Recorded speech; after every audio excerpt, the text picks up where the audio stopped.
समस्या ओरैबायदि फरायसालियाव जोङो सानसे सिगां प्रश्नखौ बा सोंथिखौ हरोबा मोजां। मेन जोंनि बर' गुदि फरायसालिनि मेन माबा फरायसुला फरायसुलि जोबनायनि खारना जाहैबाय फोरोंगिरिफ्रा नांगौ रोखोमनि गैया। टेट फरिखानि कुइसनफोर बे कुइसनफ्राबो नांगौ रोखोमनि स्टान्डार्ड नङियाव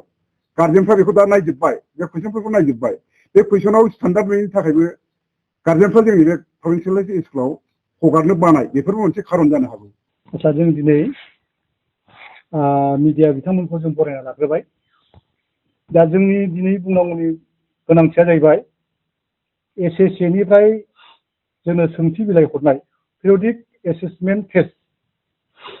बेयाव माखासे गोबां गोरोन्थि दङ। बे गोरोन्थिनि सायावनो जोङो दिनै प्रेस मिटिं जोङो आवगायदों। बाथ्राया जाहैबाय जोंनि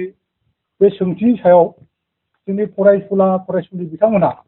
जेरैबायदि फरायनानै सोंथिनि फिननाय होनांगौ बेखौ गोनो गोथो बिराद समस्या फैदों। दा बिनि सायावनो जोङो जाय बिथांमोनहा नैबे सोंथिखौ बानायदों, बे सोंथिखौ बानायनाया बहुद गोरोन्थि फैदों। बे गोरोन्थिया जाहैबाय माखासे जोङो सोंथिनि सायाव जों नायबिजिरनानै मोनदों जे माखासे गुबुन रावनि राव हाबदों। बे रावा जाहैबाय ममाय जों बर'आव होनो आमाय, आरो सर्बनामा जाहैबाय बेबो गुबुन राव, बियो जोङो मुंराय, बेखौ जोङो बुङो बर' रावाव। आरो मोनसे राव गुबुननि हाबबावदों, बियो बहुबचनखौ जोङो बांसान्दाय होननानै जों बुङो। दा बेयाव जोंबो जोबोद दुखु मोनदों। दुखुआ बिदि जोङो दुलाराय बर' गुदि फोरोंगिरि आफादा जों दुखु फोरमायदों जे जोंनि बर' बिजोङा बहुद गोजौआव थांबाय, सारा प्रिथिबियावनो गोसारबाय। दा जोङो बे जोंनि बर' बिजोंखौ जोंखौ माने जोंनि रावखौ असनमान खालामनाय जादों। जों बिराद दुखु मोनदों। दा बिनिखायनो फैबाय थानाय समाव जाहाथे जाय बिथांमोना बे बर' एसामिसनिफ्राय बर'आव ट्रेन्सलेट खालामनानै बर' रावाव सोदांदोंमोन, दा बे गेबें जायाखै। दा फैबाय थानाय समाव जाहाथे गेबें खालामना होयो, जों बेखौ जों खावलायदों। मानो होनना बुङोब्ला दा जोंनि इयुन जोलैनि दिनै फरायसुला फरायसुलि बिथांमोना मोजां सोंथि मोननांगोन। बे मोजां सोंथिबासो बिथांमोना मोजां फिननायखौ होनो हागोन, बेखौ जोङो सानो। मा क्लासनिफ्राय मा साबजेक्टआव फोरोंगिरि जादों? बे जाहैबाय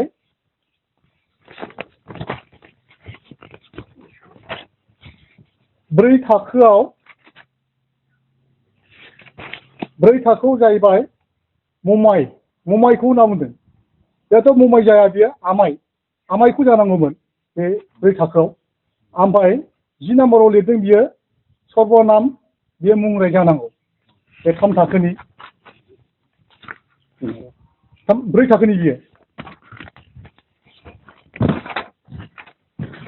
3 थाखोआव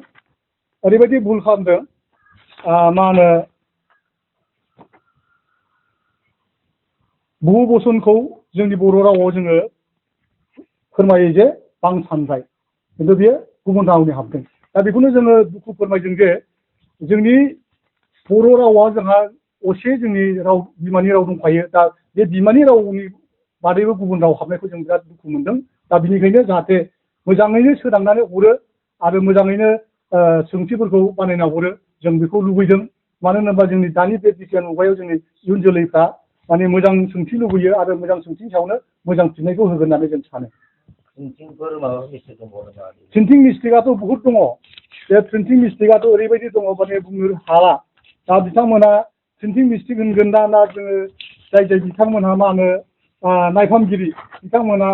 भुल खालामगोन ना सोरनि भुल, दा जों बेखौ बुंनो हाला आरो। प्रिन्टिं मिस्टेकआबो बहुद दङ। दा बेफोर जानो नाङामोन आरो। दा बे प्रिन्टिं मिस्टेकनि थाखायनो फरायसुला फरायसुलिफ्रा माने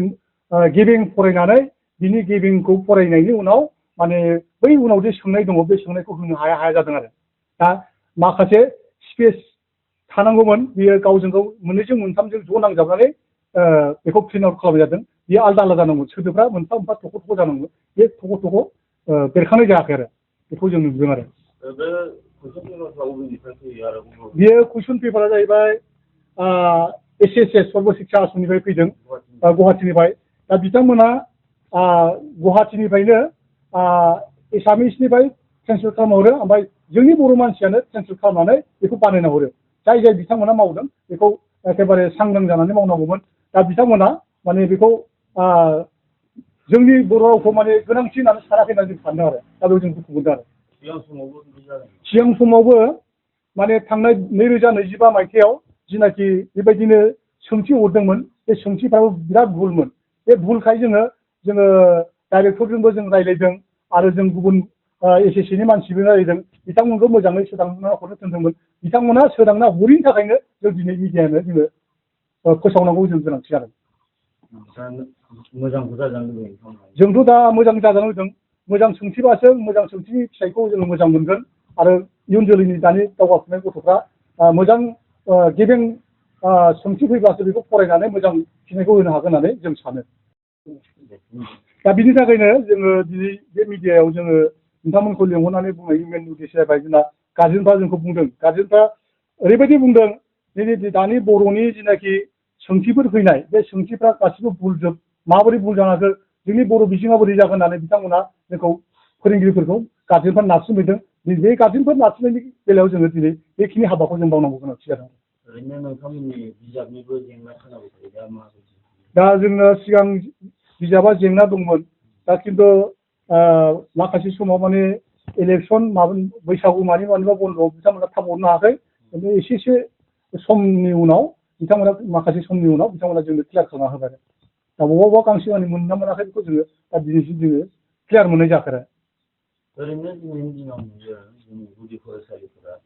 बर'नि गुदि फरायसालिफोरा फरायसालिनि अनजिमाया खमायलांगासिनो आसलथे माबोरैहाय जागोन दा मेन जोंनि बर' गुदि फरायसालिनि मेन माबा फरायसुला फरायसुलि जोबनायनि खारना जाहैबाय दा जोंनि माखासे गार्जेन बिथांमोना इंलिश मिडियाम प्राइभेट स्कुलाव सोयो दा बेबायदि सोनायनि थाखायनो मा होनो जोंनि गभर्नमेन्ट फरायसालियाव लाबोआ खारना जाहैबाय बिनि खारनाव माखासे गार्जेनफोर सोयैनि खारना जाहैबाय फोरोंगिरिफ्रा नांगौ रोखोमनि गैया जोंना प्राइभेट स्कुलाव नांगौ रोखोमनि थोजासे रोखोमनि फोरोंगिरि थायो साबजेक्ट वाइसै दा जोंनिया मा जाहैबाय बे गुदि फरायसालियाव जोंना साबजेक्टआ खमायाखै खिन्थु फोरोंगिरिया खमायदों दा फोरोंगिरिया खमायदोंब्ला जोङो नांगौ रोखोमनि क्लास लानो हायैनि थाखायनो फोरोंगिरि गैयिनि थाखायनो माने गार्जेनफ्रा फरायसालियाव गावनि फिसा फिसौखौ सोनो नागिरा मेन खारना बेयो ओरैनो एसेसो उनाव थिसनथाइ होनायनिबो खोथा होबाय थादों एडभार्टाइजमेन्ट होनायनिफ्राय टेट एग्जाम जानायनि